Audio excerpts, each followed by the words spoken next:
In today's video, I'm going to teach you how to find or generate your Firebase web push, Vapid key pair in the Firebase console.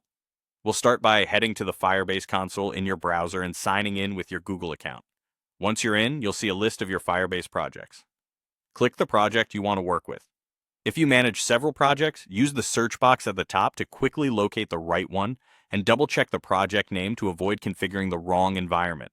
With the project open, look to the left sidebar for the project overview. Next to that title, there's a small gear icon. Click that gear and choose Project Settings. This takes you to the central place where you manage key configuration details for your project.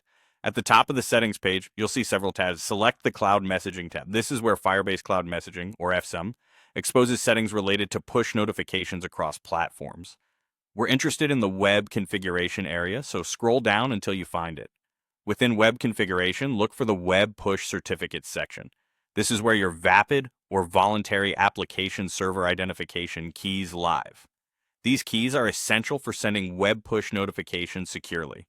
The public key is used by the browser on the client side, and the private key stays on your server to prove your identity when sending messages. The public key can be shared in your web app. The private key must be kept secret. If a key pair has already been created for this project, you'll see the public Vapid key displayed right here. That means you're set and you can reference that public key wherever your client-side code requires it. If you don't see a key yet, or if you need to rotate your keys, click the Generate Key Pair button. The console will immediately display a new public and private Vapid key pair for your project. A quick word of caution: treat the private key like a password.